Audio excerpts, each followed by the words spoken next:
เห็นข่าวล่าสุดเนาะลาวต้มลาวเนาะโอ้โหยูทูบเบอร์ดังว่าซั่นเฮาบ่ขอเอ่ยถึงชื่อเนาะแต่ว่าเห็นเขาแชร์เต็มเฟซเห็นออกข่าวไทยนำตอนนี้เนาะเขาสิแจ้งความทั้งฝั่งไทยและฝั่งลาวเพื่อบ่ให้เกิดบ่ให้ออกประเทศไทยบ่ให้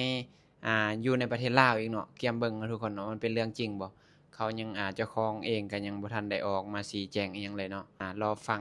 กันต่อไปทุกคนว่ามันสิเป็นจังไดเนาะ นี่ผู้นี้เราตอบคำถามข้อยก็บ่ฮู้คือกันเนาะเขาก็ไปคอมเมนต์อยู่ในใต้โพสต์แล้วแหละเราก็ไปตอบคอมเมนต์ข่อยเนาะไปฟังนำกันทุกคนมาตอบคอมเมนต์บ่าวคนไซเนาะคลิปนี้ก็สิเล่ายาวๆเนี่ยทุกคนก็อดฟังนำกันเนาะ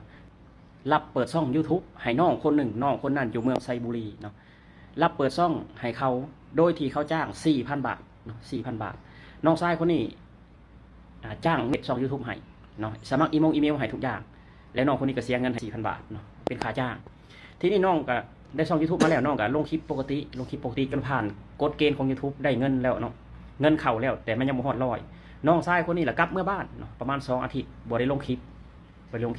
พอลงมาจากบ้านแล้วเข้าช่องบ่ได้เข้าอีเมลบ่ได้เนาะและทักไปช่องนี้มีคนแฮกเนาะมีแฮกเกอร์เข้าช่องนี้ก็บ่สามารถแก้ได้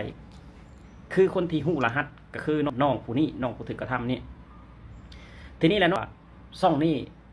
มันถูกแฮกเกอร์แฮกเข้าไปเนาะซื้อคืนในราคา 5,000 บาทเนาะในราคา 5,000 บาทที่นี่ผ่านมาทุกคนคือช่องนี้สมัครตั้งแต่ปีที่แล้วนะผ่านมาในระหว่างวันที่12เดือนตุลานี้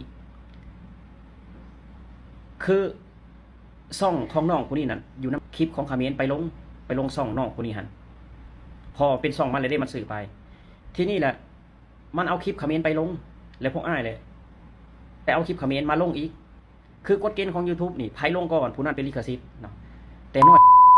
ดันลงก่อนพวกอ้ายไปเอาน้ำหลังแย่งลิขสิทธิ์และเรียกเก็บเงินนำหมู่อ้ายนี่ 30,000 บาทเนาะ 30,000 บาทและก็น้องสาวอยู่ฝั่งสปปลาวก็แจ้งลิขสิทธิ์โดยที่มันเรียกเก็บเงิน3,500,000 กีบคือเพื่อนของอ้ายมันเรียกเก็บเงิน 30,000 นี่พวกอ้ายปรึกษากันว่าบ่ต้องให้แล้วมันคู่อีกว่ามื้ออื่นนี่ช่องของพวกมึงสิปิวเนาะคือเพื่อนของอ้ายนี่มีผู้ติดตามแสนกว่าเกือบ 200,000มื้ออื่นช่องพวกมึงสิปิวพวกอ้ายก็บ่จำเป็นต้องให้บ่ให้เนาะคือสืบไปสืบมาอีเมลลำบ่าวลาวตอนแรกคิดว่าพ้นเขมรเนาะสืบไปสืบมาแม่นอีเมลเป็นภาษาอังกฤษเนาะคนลำมาบ่าวลาว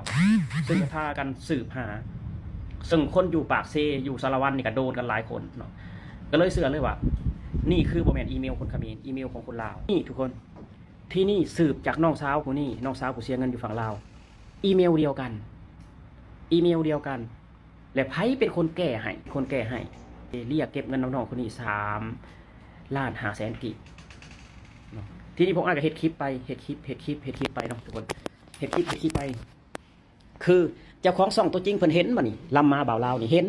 เนาะลาวก็บ่พอใจบัดนี้ลาวบ่พอใจลาวก็ทักมาหาพวกอ้ายว่าช่องนี้เป็นช่องของน้องซื้อไปแต่ปีที่แล้วนี่เนาะซื้อไปแต่ปีที่แล้วนี่เพราะว่าน้องมันโดนแฮกกันเลยเนาะจับโป๊ะว่าแมนนอนทีเป็นคนอยู่เบื้องหลังทุกอย่างเพราะฉะนั้นแล้วหลักฐานมีทุกอย่างเนาะตอนนี้ผมอ้ายก็แจ้งความดำเนินคดีทุกคนสิแจ้งจับทางอยู่ฝั่งไทยฝั่งลาวเนาะก็สิแจ้งจับสิเป็นเกิดให้ได้ทุกคนนี่แหละคือเรื่องราวที่มันเกิดขึ้นไผที่ยังบ่ยังบ่เข้าใจนะนี่บอกเขาว่าเนาะทุกคนเนาะซื้อกินบ่หมดคดกินบ่นานเนาะคันเฮาสิเฮ็ดเวียกตัวใดก็ต้องเขาเอิ้นว่าหยังก็ต้องซื่อสัตย์กับหน้าที่เวียกตัวนั้นเนาะเพราะฉะนั้นเฮาจะกินมันไปตลอดก็บ่ได้เนาะคันเฮาซื่อสัตย์กับมันเฮาก็กินระยะยาวซื้อเฮาคันเฮาไปซื้อนี่กินบ่หมดถ้าเฮากินคดแบบคดๆละงองนี่ กินบ่นานก็แม่นความเขาว่าเนาะผู้ใดสิให้ผู้ใดดูแลเครื่องมือในการใช้ชีวิตของเฮาเนาะอาจจะเป็นโซเชียลมีเดีย Facebook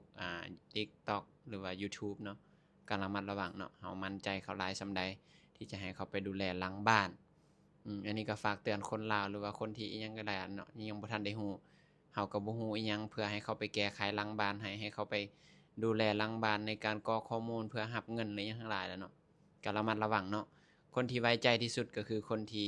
หักหลังเฮาได้หลายที่สุดเนาะเพราะฉะนั้นก็เป็นตาย้านไปหมดเนาะในโลกมนุษย์ของเฮาเนาะทุกคนคิดจังไดเนาะ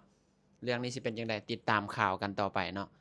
เฮาจะบ่เอ่ยถึงชื่อแต่ทุกคนได้ยินแล้วเนาะชื่อของไผก็อย่าเนาะฝากติดตามให้เด้ พรใส let's go